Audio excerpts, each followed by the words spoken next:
Terima kasih pemirsa, Anda masih menyaksikan Kominfo Newsroom. Kita ke informasi selanjutnya. Firly Bahari selaku Ketua KPK membeberkan program prioritas dan unggulan tahun 2022 dalam bidang pendidikan dan peran serta masyarakat. Hal ini disampaikan langsung dalam konferensi pers capaian kinerja KPK semester 1 bidang pendidikan dan peran serta masyarakat tahun 2022.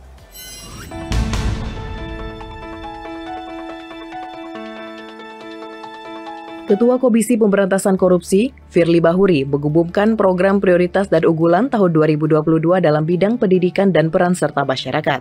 Program prioritas tahun 2022 diantaranya survei penilaian integritas. Hal ini menjadi penting karena KPK ingin mengetahui sejauh mana kerentanan tindak pidana korupsi terjadi di seluruh kementerian lembaga dan daerah.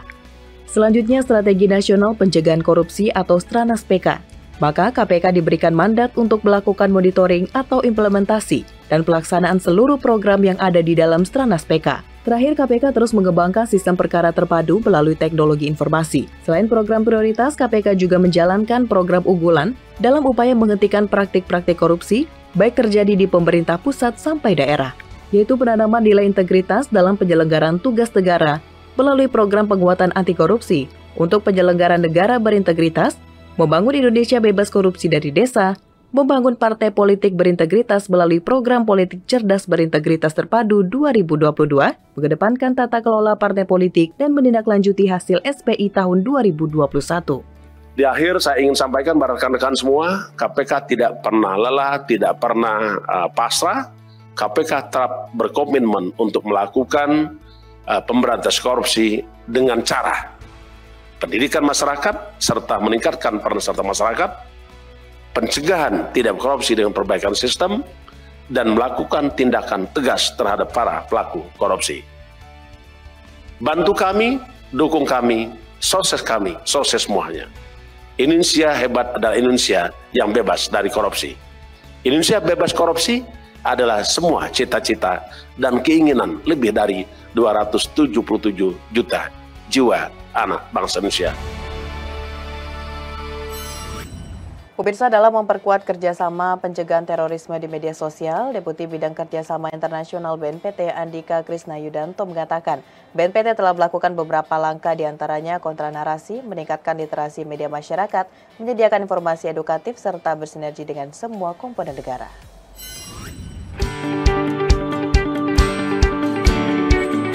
Maraknya narasi radikalisme di media sosial harus mendapatkan perhatian serius dan diperlukan kolaborasi dengan pemangku kepentingan.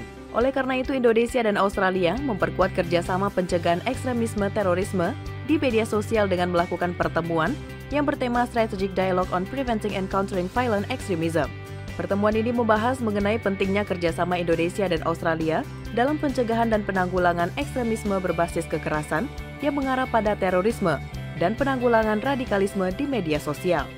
Deputi Bidang Kerjasama Internasional BNPT Andika Krisnayudanto menyampaikan bahwa pertemuan ini merupakan pertemuan lanjutan dari strategic dialog sebelumnya. Sementara itu, terkait dengan radikalisme yang terjadi di media sosial, BNPT telah melakukan beberapa langkah, seperti melakukan kontra narasi, meningkatkan literasi media masyarakat, menyediakan informasi yang edukatif, serta bersinergi dengan semua komponen negara. Ketua Delegasi Australia menyampaikan bahwa Indonesia dan Australia memiliki tantangan yang sama dalam pencegahan dan penanggulangan terorisme berbasis kekerasan yang mengarah pada terorisme. Hal tersebut yang menjadi dasar bahwa kedua negara dirasa perlu untuk membuat program dalam menghadapi tantangan tersebut. Melihat dalam konteks updating apa saja yang dilakukan oleh kedua negara dalam mengembangkan program pencegahan dan penanggulangan ekstremisme berbasis kekerasan, itu salah satunya. Kedua, lebih kepada program-program yang jelas dilakukan oleh masing-masing instansi, baik yang dilakukan oleh Home Affairs Australia dan juga yang dilakukan oleh BNPT. Badan Kependudukan dan Keluarga Berencana Nasional secara resmi menjalin kerjasama dengan TNI Polri dalam upaya percepatan penurunan stunting. Hal tersebut dipertegas melalui kegiatan kick-off kolaborasi percepatan penurunan stunting yang dilaksanakan di Geraha Puri Adiagarini, Halim Perdana Kusuma, Jakarta.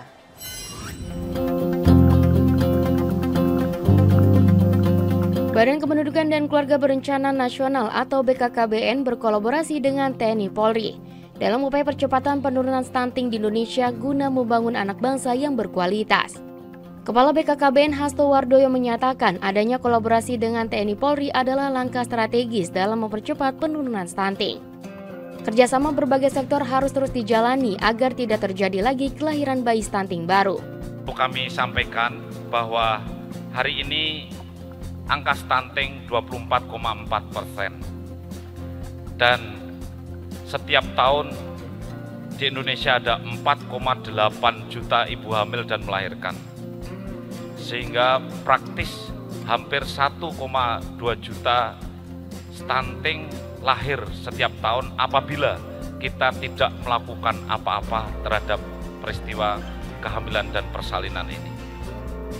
Sementara itu, Panglima Jenderal TNI Andika Perkasa memaparkan bahwa pihaknya akan mendukung BKKBN dalam menurunkan angka stunting. Dengan memberikan fasilitas kesehatan tingkat pertama sebagai pendamping dan guidance Posyandu, Posbindu, di semua tingkat tambahan untuk menyokong percepatan penurunan stunting tersebut.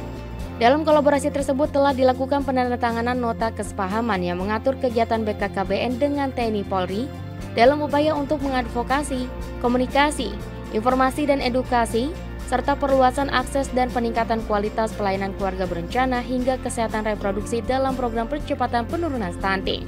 Jadi kami siap mendukung Ibu dan sekali lagi selamat untuk BKKBN. Kami sesuai dengan instruksi yang diberikan Presiden, kami juga siap membantu.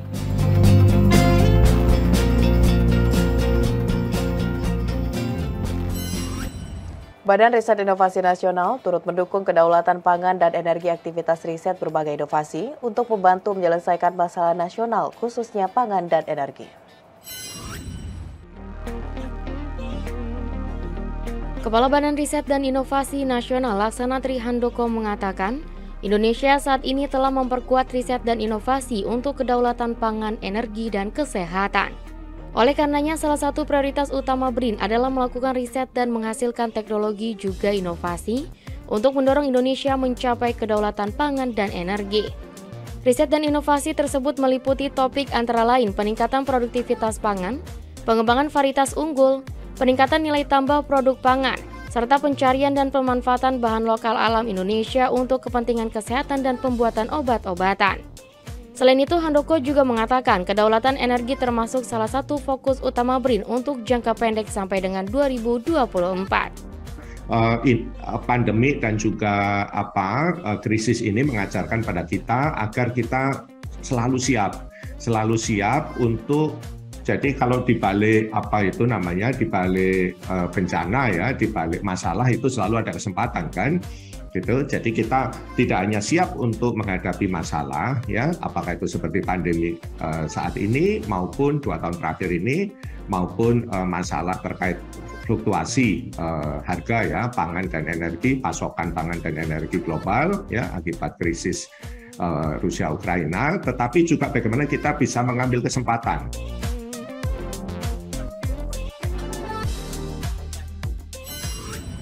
Pemirsa, usai jeda kami akan segera kembali dengan informasi masyarakat adat Nesya Ibe hibah tanah pembangunan BTS Kabupaten Jayapura sesaat lagi.